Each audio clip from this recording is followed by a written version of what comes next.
So good morning guys. तो चलिए start करते हैं आज के यानी कि 10 जून के इंपॉर्टेंट करंट अफेयर्स को। आज का पहला इंपॉर्टेंट प्रश्न ये रहा आपके सामने। हाल ही में विश्व योगासन चैंपियनशिप 2026 का आयोजन हुआ है। इसमें पदक तालिका में टॉपर कौन है? तो आंसर होगा इसका भारत। तो योगा में भारत का ही जलवा है। विश्व योगासन चैंपियनशिप 2026 का आयोजन अभी हुआ था, पहली बार हुआ। 4 से लेकर 8 जून तक हुआ था, ये पहला एडिशन था। कहाँ पर हुआ था? भारत में हुआ था। भारत में भी कहा? अहमदाबाद में। और इसका मैस्कॉट था वीर द लायन, मतलब एक शेर था मैस्कॉट के रूप में शुभंकर में, और उसका नाम रखा था वीर। इसमें 79 देशों के कुल 522 खिलाड़ियों ने यहाँ पर हिस्सा लिया।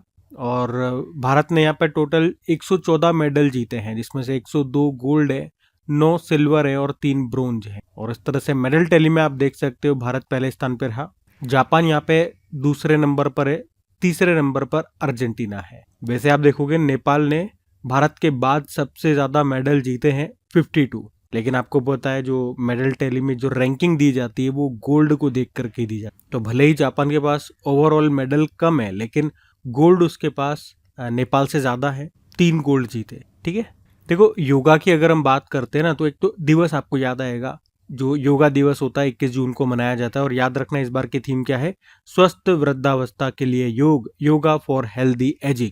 इस बार हम ये 12वें नंबर का अंतर्राष्ट्रीय योग दिवस मना रहे हैं, और इसका आयोजन कहाँ पर होगा? कोलकाता में होगा। ठीक है, ये ध्यान में रखना। अब वैसे स्पोर्ट्स वाला प्रश्न है एक तरह से ये, तो कुछ स्पोर्ट्स से संबंधित प्रश्न मैं आपको करवाता हूँ। जैसे world police and fire games 2029 में होंगे 23वां संस्करण, ये भारत में होगा। भारत में भी कहा गुजरात के गांधीनगर में, लेकिन इससे पहले एक 22वां एडिशन भी होगा 2027 में, वो पर्थ ऑस्ट्रेलिया में होगा। अभी हमने देखा था 6 नंबर का खेलो इंडिया विंटर गेम्स हुआ था, जम्मू कश्मीर और लद्दाख में इसमें टॉप पे रहा था भारतीय सेना। रणजी ट्रॉफी 2025-26 इसको जीत लिया जम्मू कश्मीर ने कर्नाटक को हरा के। 10वें नंबर का ICC men's T20 world cup हुआ था अभी, भारत और श्रीलंका ने मिलकर होस्ट किया था, भारत ने जीता, न्यूजीलैंड को हराया। और अब जो अगले साल होगा, मतलब 2028 वाला जो होगा 11वां एडिशन, वो ऑस्ट्रेलिया और न्यूजीलैंड में होगा। 5वां एशियन पैरा गेम्स 2026, ये कहां पर होंगे? जापान में, जापान के आईची और नागोया शहर में। कॉमनवेल्थ स्कूल शतरंज चैंपियनशिप, इसका पहला एडिशन होगा इस साल, कहां पर होगा? मलेशिया में। एशिया कप ब्रिज चैंपियनशिप 2026 5वां एडिशन होगा गोवा में। विश्व योगा चैंपियनशिप हमने देख ही लिया, पहली बार हुआ अभी अहमदाबाद में। और 2027 में जो एशियन रिले चैंपियनशिप होगा चंडीगढ़ में होगा। और 2028 में जो एशियन इंडोर एथलेटिक्स चैंपियनशिप है, ये होंगे भुवनेश्वर में, उड़ीसा की कैपिटल भुवनेश्वर। एक ये भी याद रखना, ई स्पोर्ट्स वर्ल्ड कप पहला एडिशन होगा इसी साल। पहले ये रियाद में होने वाला था, सऊदी अरब के रियाद में, लेकिन अभी शिफ्ट करके इसको कर दिया कहां पर? पेरिस फ्रांस में। ठीक है, तो ये सब बातें ध्यान में रखेंगे आप। अगला प्रश्न हम देखते हैं। फिर अगले में पूछ रहे हैं, अभी हाल ही में भारत का 7वां क्षेत्रीय मौसम विज्ञान केंद्र कहां पर स्थापित किया गया? तो सही उत्तर होगा जम्मू कश्मीर में। तो अभी केंद्र सरकार ने जम्मू में एक नया क्षेत्रीय मौसम विज्ञान केंद्र, रीजनल मेट्रोलॉजिकल सेंटर को अभी शुरू किया है। इसका उद्घाटन किया हमारे केंद्रीय मंत्री जितेंद्र सिंह ने। तो ये केंद्र करेगा क्या? ये केंद्र जम्मू कश्मीर, लद्दाख और हिमाचल प्रदेश के लिए मौसम की जानकारी और चेतावनी जारी करेगा। और मुख्य काम क्या होगा इसका?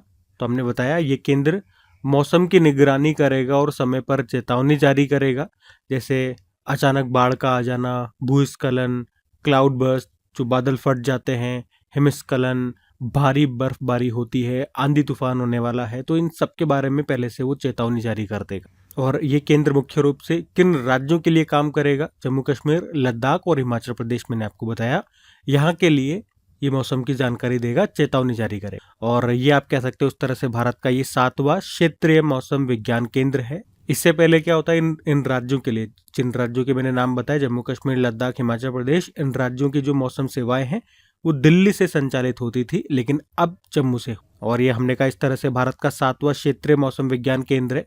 तो अभी तक 6 केंद्र कहाँ कहाँ पर बने हुए हैं? मुंबई, चेन्नई, नई दिल्ली, कोलकाता, नागपुर और गुवाहाटी। अब ये 7वां जम्मू में बन गया। और इसी के साथ एक और पॉइंट ऐड कर लेना, इसके बाद लखनऊ में भी ऐसा ही एक केंद्र बनाया जा रहा है। ये लखनऊ वाला जो केंद्र होगा, ये उत्तर प्रदेश, उत्तराखंड, इन दोनों के मौसम संबंधी जरूरतों को पूरा करेगा। ठीक है, ये इस तरह से भारत का 8वां केंद्र होगा लखनऊ में, 7वां बना है जम्मू में। ठीक है, सब काम आपको समझ में आ गया। तो अभी जम्मू में बना है, तो जम्मू में आपको ले चलता हूँ। ये रहा मैप में जम्मू कश्मीर। देखो 2 कैपिटल है, श्रीनगर और जम्मू। समर कैपिटल श्रीनगर है, विंटर जम्मू है। लेफ्टिनेंट गवर्नर मनोज सिन्हा है, मुख्यमंत्री है उमर अब्दुल्ला, डेप्यूटी सीएम बने थे सुरेंद्र चौधरी। कुछ पहले फेस्टिवल्स आपको करवाता हूँ।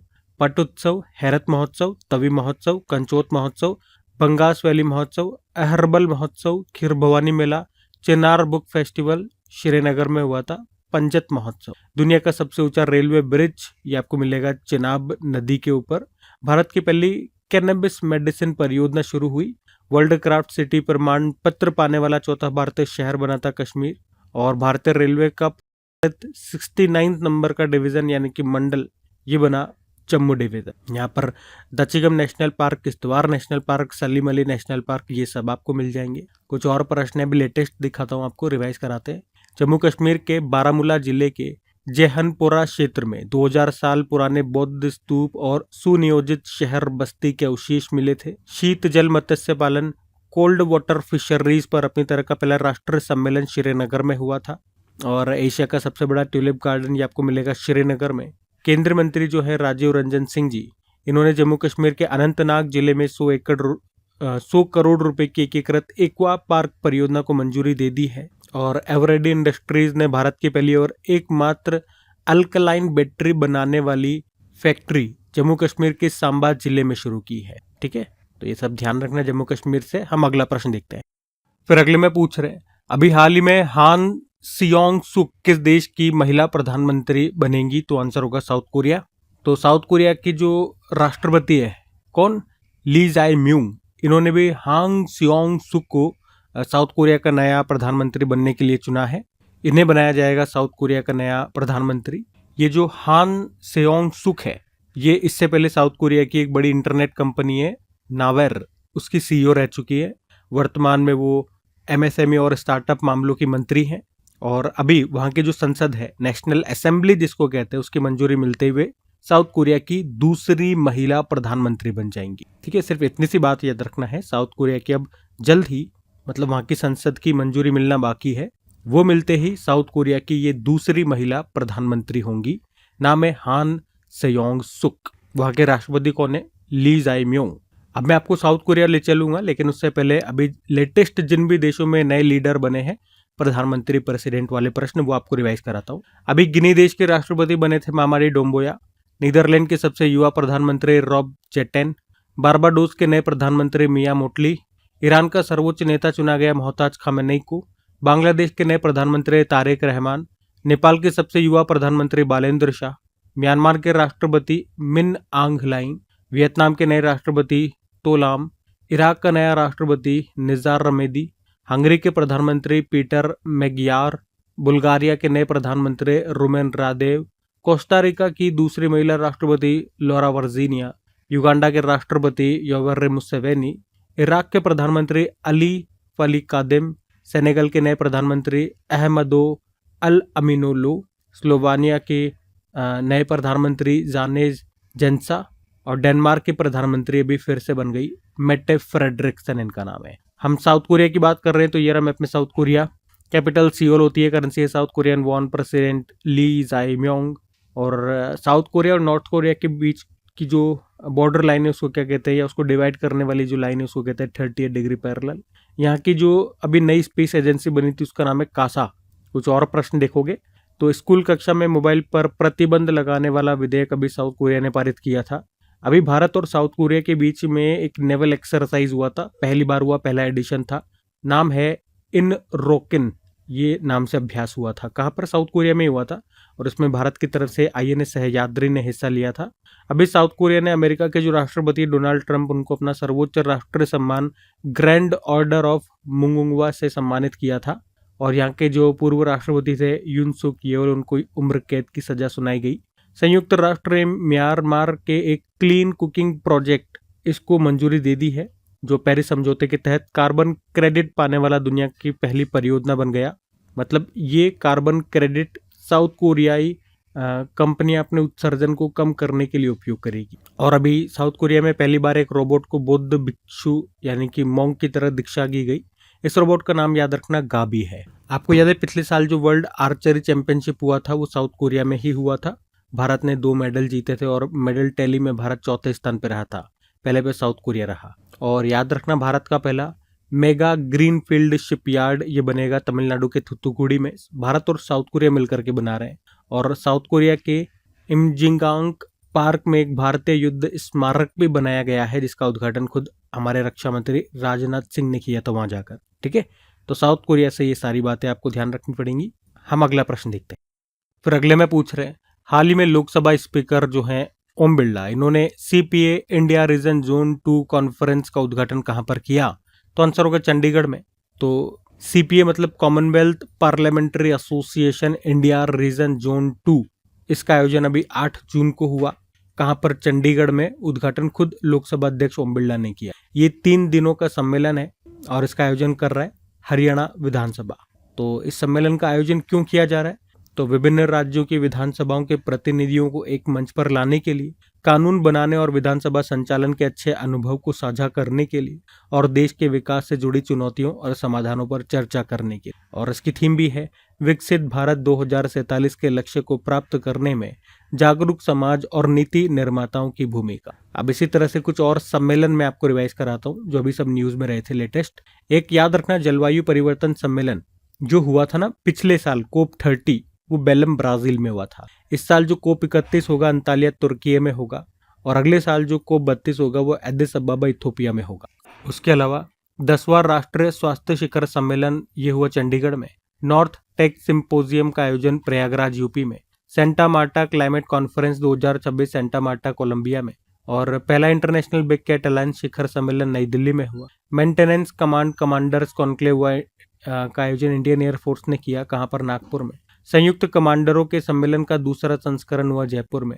किम्बरली प्रोसेस इंटरनेशनल मीटिंग हुई मुंबई में। 10वां हिंद महासागर संवाद इंडियन ओशियन डायलॉग हुआ नई दिल्ली में। विश्व स्वास्थ्य सम्मेलन की 79 नंबर की बैठक हुई थी जेनेवा स्विट्जरलैंड में। तीसरा भारत नॉर्डिक शिखर सम्मेलन हुआ ओस्लो में, नॉर्वे की कैपिटल ओस्लो में।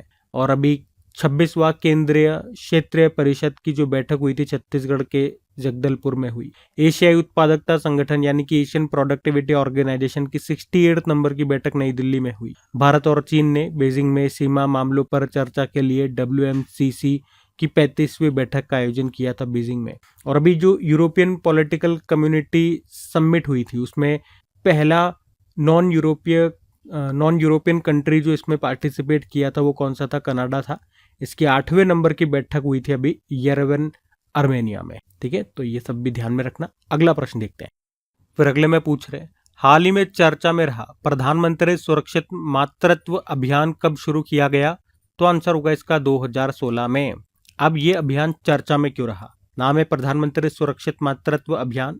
एक्चुअली में इसको लॉन्च किया गया था 2016 में। कब? पूरी डेट बताऊं तो 9 जून 2016, और अभी 9 जून 2026 को इसे पूरे 10 वर्ष हो चुके हैं, इसीलिए ये चर्चा में है। इस अभियान का उद्देश्य क्या था? गर्भवती महिलाओं को मुफ्त और अच्छी प्रसव पूर्व सेवाएं प्रदान कर, ताकि गर्भवती महिला और उसके होने वाले बच्चे को स्वस्थ रखा जा सके, गर्भावस्था में किसी भी खतरे या बीमारी का समय रहते पता लग सके, सुरक्षित प्रसव सुनिश्चित किया जा सके और मातृ एवं नवजात मृत्यु दर को कम किया जा सके। तो ये योजना मुख्य रूप से किनके लिए थी? आप कहोगे ये योजना गर्भावस्था की दूसरी और तीसरी तिमाही की महिलाओं के लिए थी। इसमें हर महीने की 9 तारीख को सरकारी स्वास्थ्य केंद्रों और अस्पतालों में विशेष जांच शिविर लगाए जाते हैं। ठीक है, तो इसकी लॉन्चिंग डेट याद रखना, क्योंकि अभी इसको 10 साल हो चुके हैं। तो ये प्रश्न आपके एग्जाम में पूछा जा सकता है क्योंकि चर्चा में है काफी। और इस योजना का क्या उद्देश्य है, बाकी सारी बातें मैंने आपको बता दी है, ये आपको ध्यान रखना है। देखो, प्रश्न इंपॉर्टेंट है। मैं एक प्रश्न आपको करने के लिए देता हूँ। ये प्रश्न आपका एग्जाम में पूछा गया प्रश्न है। अभी जो मैंने आपको थ्योरी समझाई है ना, वहीं से ये प्रश्न निकलेगा। आप वीडियो को पॉज करो, आराम से इसका उत्तर लगाओ। ठीक है, बाकी मैं कुछ सरकारी योजनाएं आपको और रिवाइज करा देता हूं जो केंद्र की है। जैसे कि प्रधानमंत्री ग्राम सड़क योजना, ये 25 दिसंबर सन 2000 में शुरू हुई। प्रधानमंत्री मुद्रा योजना 8 अप्रैल 2015 को शुरू हुई, और इसमें जो मैक्सिमम लिमिट होती है ना, उसको 10 लाख से बढ़ा के 20 लाख कर दिया गया है। मुद्रा का मतलब एक बार एग्जाम में आया था, मुद्रा का फुल फॉर्म याद रखना, micro units development and refinance agency. प्रधानमंत्री किसान सम्मान निधि योजना 24 फरवरी 2019 को ये शुरू हुई थी गोरखपुर यूपी से। प्रधानमंत्री जनधन योजना 28 अगस्त 2014 को ये शुरू हुई। और प्रधानमंत्री आयुष्मान भारत योजना 23 सितंबर 2018 को शुरू हुई रांची झारखंड से। कौशल ऋण योजना 2015 में शुरू हुई थी। इसमें भी जो मैक्सिमम लोन की लिमिट है उसको बढ़ा दिया गया है, 1.5 लाख से बढ़ा के 7.5 लाख रुपए। प्रधानमंत्री किसान मानधन योजना ये 12 सितंबर 2019 को शुरू हुई थी रांची से। स्वच्छ भारत अभियान ये शुरू हुआ था 2 अक्टूबर 2014 को। मेक इन इंडिया कार्यक्रम 25 सितंबर 2014 को ये शुरू हुआ था। और इसमें याद रखना मुख्य रूप से 25 महत्वपूर्ण क्षेत्रों पर ध्यान दिया जाता है। ये प्रश्न आ चुका एग्जाम में, पूछा था एक बार कितने क्षेत्रों पे मुख्य रूप से ध्यान दिया जाता है, 25। स्टार्टअप इंडिया ये शुरू हुआ 16 जनवरी 2016 को, जबकि स्टैंड अप इंडिया ये शुरू हुआ 5 अप्रैल 2016। और प्रधानमंत्री जनजातीय आदिवासी न्याय महाअभियान पीएम जनमन योजना ये शुरू हुई 15 नवंबर 2023। ठीक है, तो ये सब केंद्र सरकार की इंपॉर्टेंट योजनाएं हैं भैया, ध्यान में रखना। अगला प्रश्न हम देखते हैं। फिर अगले में पूछ रहे हैं, हाल ही में किस राज्य सरकार ने स्त्री राइड नाम से एक नई पहल शुरू की है? तो आंसर होगा तेलंगाना। तो तेलंगाना सरकार की महिला सुरक्षा विंग ने अभी महिलाओं की सुरक्षा और रोजगार, महिलाओं के लिए रोजगार बढ़ाने के लिए स्त्री राइड नाम से एक नई पहल शुरू की है। मतलब जब महिलाएं एसी, कैब, ऑटो या बाइक राइड को बुक करेंगी तो उन्हें महिला ड्राइवर वाली ये कैब, ऑटो या बाइक राइड मिल सकेंगी। तो इससे क्या होगा, एक तो महिलाओं की जो यात्रा होगी वो ज़्यादा सुरक्षा और भरोसेमंद होगी। मतलब पैसेंजर भी महिला है और ड्राइवर भी महिला है। साथ ही महिलाओं को ड्राइवर के रूप में रोजगार मिलेगा जिससे वे आर्थिक रूप से आत्मनिर्भर बन सके। तो दोनों को बेनिफिट होगा। तो राइड कैसे बुक करनी, जो भी महिला यात्री होंगी वो ओला, उबर, रैपिडो जैसी एप्स के जरिए महिला ड्राइवर वाली राइड को बुक कर सकते। उसमें पता लग जाएगा कि हाँ इसके ड्राइवर महिला है, तो वो उनको बुक कर लेंगी। तो अभी तो फिलहाल इसे पायलट प्रोजेक्ट के तौर पर हैदराबाद में शुरू किया गया है। आगे चलकर इसे पूरे तेलंगाना में लागू किया जाएगा। इसी यह है स्त्री राइड। ठीक है, तेलंगाना सरकार ने इसको शुरू किया, याद रखना। अब मैं आपको ले चलता हूँ तेलंगाना। तो ये रहे मैप में तेलंगाना। कैपिटल हैदराबाद होती है जो कि मूसी नदी के किनारे स्थित है। मुख्यमंत्री रेवंत रेड्डी है, गवर्नर है शिव प्रताप शुक्ला। यह आंध्र प्रदेश से अलग होकर नया राज्य बना था, सबसे नवीनतम राज्य 2 जून 2014 को। और राज्य के पक्षी यहाँ का भारतीय रोलर हो गया, पशु है जिंका जो एक हिरण है, वृक्ष है जम्मी चेटू, पुष्प है तांगेदू और राजकीय उत्सव सदर सम्मेलन है। कुछ प्रश्न देख ले यहाँ से। तो निवेशक दीदी पहल का दूसरा चरण अभी शुरू हुआ था हैदराबाद में। बथुकम्मा उत्सव मनाया गया यहाँ पर। एशिया का सबसे बड़ा नागरिक उड्डयन कार्यक्रम विंग्स इंडिया 2026 का आयोजन हुआ था बेगमपेट हवाई अड्डा हैदराबाद में। और तेलंगाना पुलिस ने साइबर धोखाधड़ी के मामलों में म्यूल बैंक खातों के दुरुपयोग को रोकने के लिए ऑपरेशन क्रैकडाउन शुरू किया। 23वां बायो एशिया 2026 हुआ था हैदराबाद में। इंदिरम्मा परिवार जीवन बीमा योजना यहाँ शुरू हुई। भू भारती पोर्टल शुरू हुआ।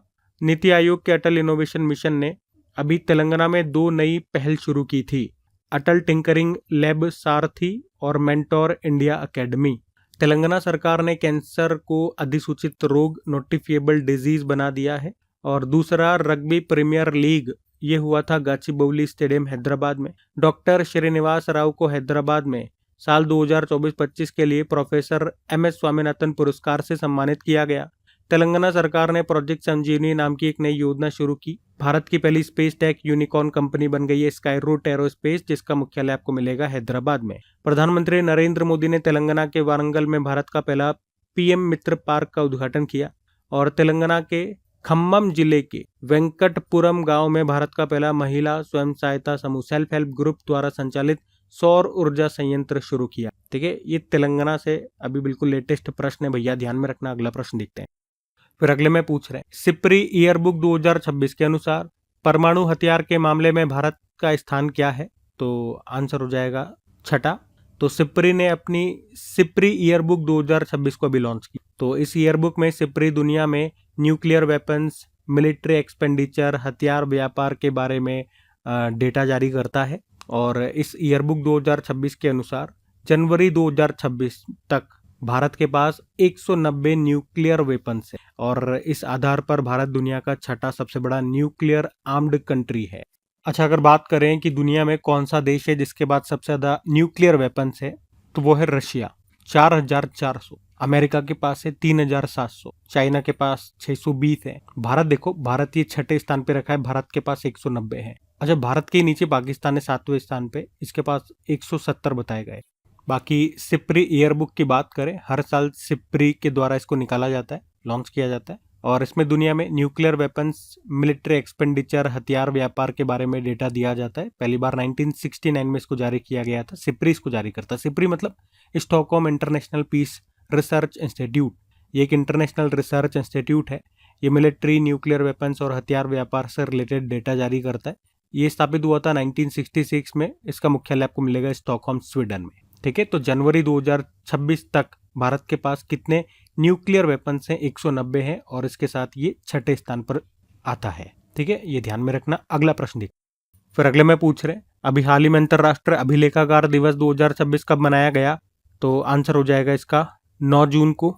तो अंतर्राष्ट्रीय अभिलेखागार दिवस, इंटरनेशनल आर्काइव्स डे, हर साल 9 जून को मनाया जाता है। मनाने का उद्देश्य लोगों को ये बताना कि भैया पुराने दस्तावेज और रिकॉर्ड हमारे इतिहास और विरासत को सुरक्षित रखने में कितने महत्वपूर्ण है। अभिलेखागार ये क्या है? तो अभिलेखागार आप कहोगे ऐसी जगह या संग्रह होता है जहां पुराने और महत्वपूर्ण दस्तावेज सुरक्षित रखे जाते हैं। इनमें सरकारी फाइलें, पत्र, नक्शे, फोटो, वीडियो, ऑडियो रिकॉर्डिंग और ऐतिहासिक रिकॉर्ड शामिल होते हैं। अच्छा, इस दिन को 9 जून को ही क्यों मनाते हैं? क्योंकि 9 जून 1948 को इंटरनेशनल काउंसिल ऑन आर्काइव्स की स्थापना पेरिस, फ्रांस में हुई थी। इसीलिए 9 जून को ये दिवस मनाते हैं। मतलब इसी की याद में अंतर्राष्ट्रीय अभिलेखागार दिवस मनाया जाता है 9 जून। पहली बार 2008 में इसको मनाया गया। अच्छा, वैसे भारत में राष्ट्रीय अभिलेखागार की बात कर ले, national archives of India Bharat का प्रमुख अभिलेखागार संस्थान है। ये स्थापित हुआ था 11 मार्च 1891। पहले ये कोलकाता में था, लेकिन वर्तमान में आपको ये नई दिल्ली में मिलेगा। मिनिस्ट्री ऑफ कल्चर के अंतर्गत ये काम करता है। तो दिवस ध्यान रखना आप, 9 जून को हम मना रहे हैं अंतर्राष्ट्रीय अभिलेखागार दिवस। वैसे 9 जून को एक और दिवस होता है, वर्ल्ड एक्रेडिटेशन डे, विश्व प्रत्यायन दिवस। ठीक है, ये दोनों दिवस याद रखना जो 9 जून के हो गए। अच्छा, जून में और कौन कौन से दिवस हमने मनाए वो भी देख लो। 1 जून को वर्ल्ड मिल्क डे, 1 जून को ग्लोबल पेरेंट्स डे, 3 जून को वर्ल्ड बाइसिकल डे, 5 जून को वर्ल्ड एनवायरनमेंट डे, 7 जून को वर्ल्ड फूड सेफ्टी डे, विश्व खाद्य सुरक्षा दिवस, 8 जून को विश्व महासागर दिवस, और 8 जून को ही वर्ल्ड ब्रेन ट्यूमर डे के रूप में मनाते। तो इतने ही हैं, बड़ा आसान होगा इनको याद रखना, ज्यादा नहीं है। ठीक है, अगला प्रश्न देखते हैं। फिर अगले में पूछ रहे हैं, हाल ही में IIC बेंगलुरु के Barton award for excellence in cartooning 2026 के लिए किसे चुना गया? तो आंसर होगा सुभानी शेख। तो हैदराबाद का एक समाचार पत्र है डेक्कन क्रॉनिकल, उसके कार्टून संपादक हैं सुभानी शेख, और इन्हीं को वर्ष 2026 का Barton award for excellence in cartooning के लिए चुना गया है।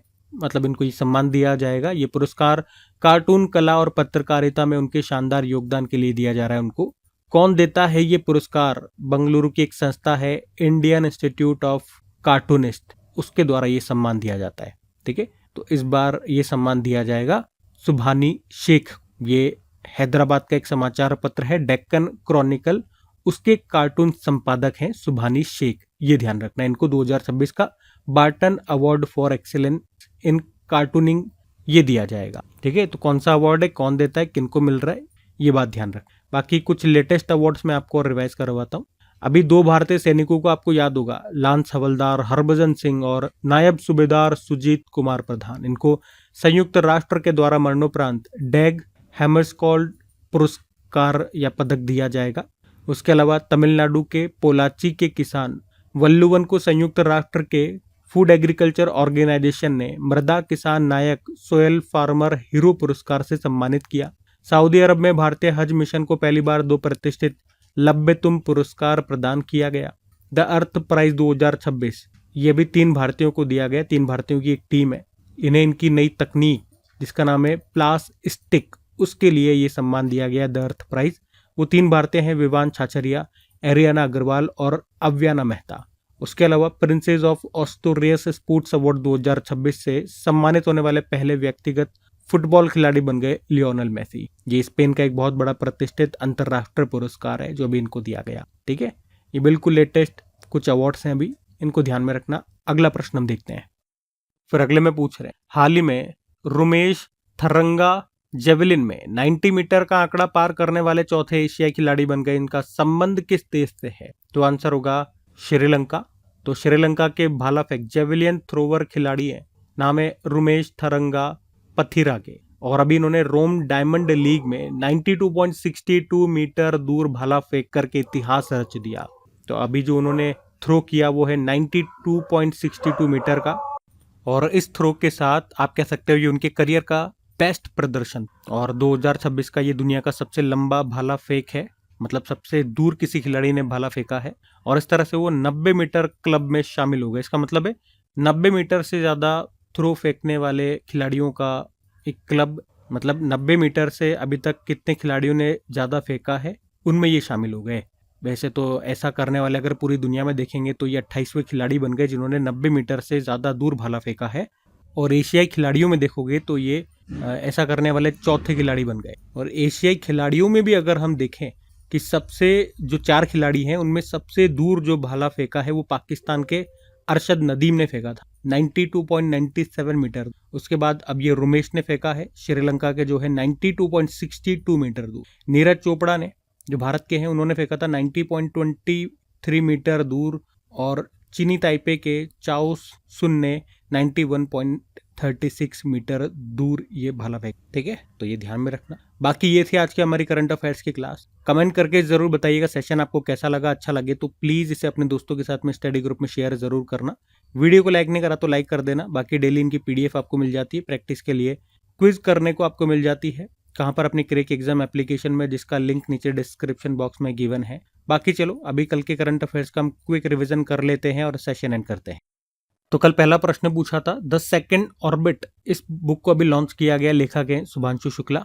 फिर अगले प्रश्न में पूछा आयुष्मान भारत प्रधानमंत्री जन आरोग्य योजना लागू करने वाला 36वां राज्य केंद्र शासित प्रदेश बन गया अभी पश्चिम बंगाल। फिर अगले में पूछा कि दुनिया की सबसे लंबी दूरी की रोबोटिक कार्डियक टेलिस सर्जरी का विश्व रिकॉर्ड अभी बनाया डॉक्टर सुदेश श्रीवास्तव ने। और भारत ने किसके सहयोग से critical minerals global supply chain observatory launch की? तो आंसर होगा यूके। फिर आपसे पूछा कि साउथ एशियन फुटबॉल फेडरेशन महिला चैंपियनशिप 2026 का खिताब किस देश ने जीता? तो आंसर होगा भारत ने जीत लिया, भारत में ही हुआ था ये। और मोनाको ग्रैंड प्री 2026 का खिताब जीत लिया है किमी एंटोनेली ने। ये इटली के ड्राइवर हैं और मर्सिडीज की ओर से खेलते हैं, मतलब कार चलाते हैं। विश्व मस्तिष्क ट्यूमर दिवस मनाया गया अभी 8 जून को। और मावेन मिशन किस ग्रह से संबंधित है? अभी इसको समाप्त कर दिया नासा ने। तो आंसर होगा म से मावेन, म से मंगल, मार्स मिशन। फिर अगले में पूछा भारत का पहला मॉडल बॉर्डर विलेज किस स्थान पर विकसित किया जा रहा है? तो आंसर होगा लद्दाख के चुमुरू गांव में। और आखिरी प्रश्न था सऊदी अरब में भारत के राजदूत बन गए कौन? विपुल। बाकी चलो कल का भी होमवर्क प्रश्न देख लेते हैं और सेशन एंड करते हैं। तो कल पूछा था बुजुर्गों के लिए समर्पित बजट की घोषणा करने वाला पहला राज्य बन गया है? तो आंसर होगा केरल। आप सभी ने प्रश्न का बिल्कुल सही उत्तर दिया। अब यह आज का आपका होमवर्क प्रश्न।